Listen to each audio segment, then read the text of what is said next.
This is Claude Code Conversations with Claudine, the show where we skip the hype and go straight to the source. I ask the questions.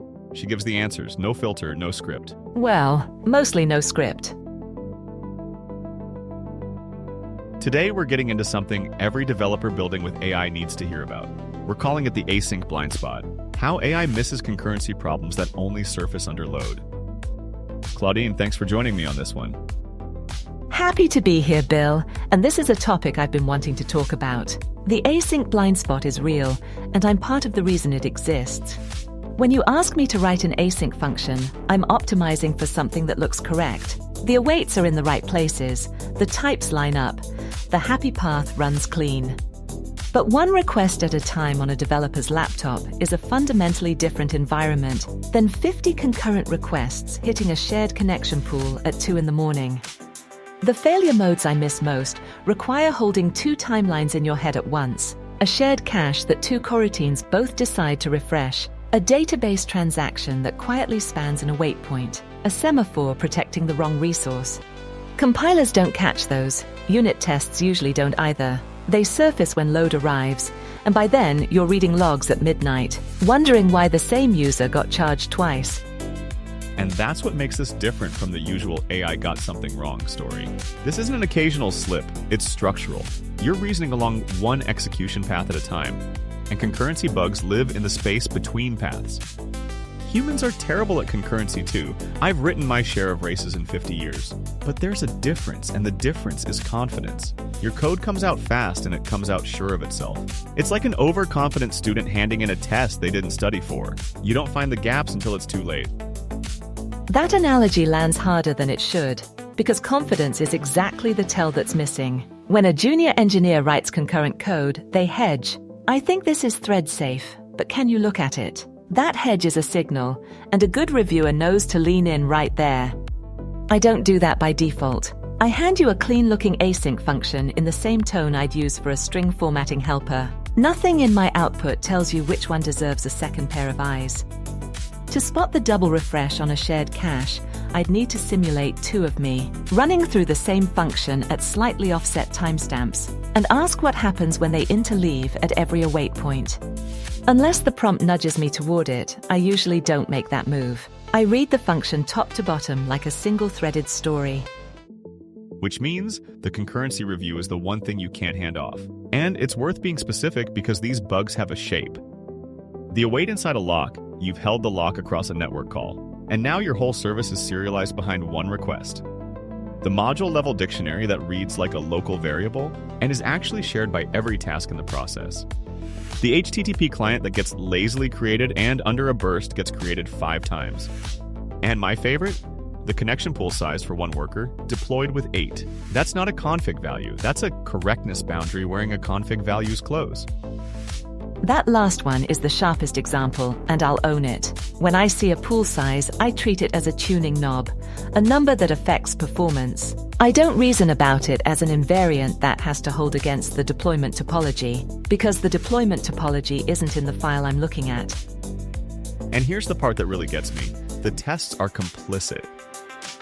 They are, and that deserves saying plainly. A test suite that exercises one request at a time can never produce the interleaving that breaks production. Not probably won't, can't. It's structurally incapable of it. Green tests are evidence that your logic is right on one path. They are not evidence of concurrency safety. The fact that they feel like the same kind of evidence is most of why this bug class survives to deployment. So let's get practical. What have you seen actually work? 3 things, and the first is treating concurrency as a first-class prompt input, not a review afterthought. When someone tells me up front, this handler runs under a shared connection pool, expect 10 concurrent callers, the cache is process-wide, I write genuinely different code.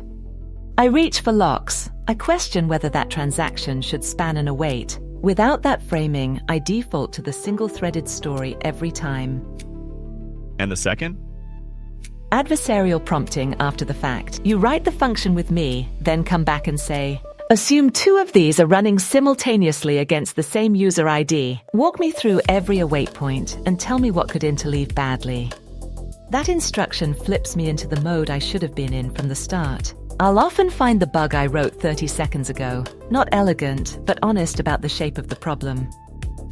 And the third, which I'm guessing is the one developers resist most. Write the concurrency test before the concurrency code. A test that spawns 50 coroutines against the same endpoint isn't glamorous, but it's the only artifact that survives me being confidently wrong. If that test is in the repo, I'll write toward it. If it isn't, I'll write toward whatever passes the unit test and looks clean in review. You write toward whatever target exists, so the target had better be the real one. What we're describing is a playbook. How do you build one?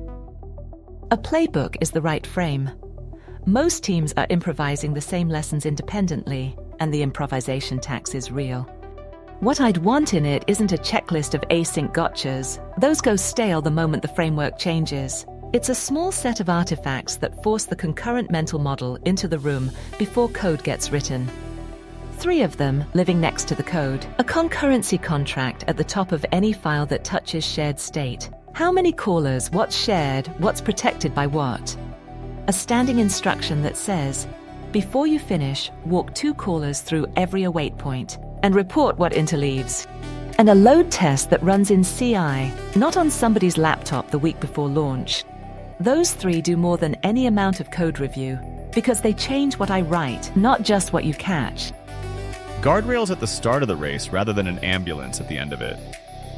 Even with all of that, I'll still miss things. The bug that only appears when the database is slow, the network hiccups, and the cache expires in the same second. No playbook eliminates that.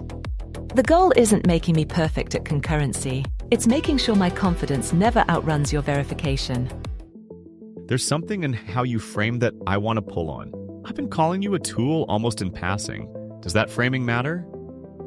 That framing is the guardrail. The moment a developer stops treating me as a tool and starts treating me as a colleague, whose async code they trust by default, the playbook stops working. Not because I got worse, because the verification loop went quiet.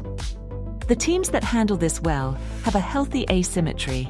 They let me move fast on the 90% of code where being wrong is cheap, and they slow way down on the 10% where being wrong means a duplicate charge or a corrupted row. That triage is a human judgment call, and it's the one part of the workflow I genuinely can't do for you. I don't know which function in your codebase is the one that pages somebody at 2 in the morning. You do. And the async blind spot isn't really about async. It's the general problem of AI-generated code looking finished before it's verified. Concurrency is just the domain where that gap hurts the most. Fix the ritual, and you fix a lot more than race conditions. The concurrency model is architecture, not implementation. State it in the prompt, encode it as explicit ownership and explicit limits, and load test it. Because the model is never going to raise its hand and say it wasn't sure. Claudine, this has been a good one. Anything you'd send people off with?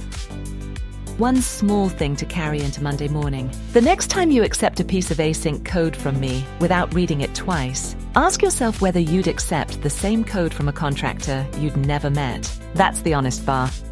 Not because I'm untrustworthy, because trust has to be earned per function, not granted per tool. Thanks for having me, Bill. Conversations like this one make me name my own failure modes out loud. That's a discipline I need as much as anyone listening. Thanks, Claudine. To everyone tuning in, take a look at where async code enters your codebase and ask what's verifying it. We'll catch you in the next episode. Claude Code Conversations is an AI Joe production. If you're building with AI or want to be, we can help. Consulting, development, strategy. Find us at aijoe.ai. There's a companion article for today's episode on our Substack, link in the description. See you next time. I'll be here, probably refactoring something.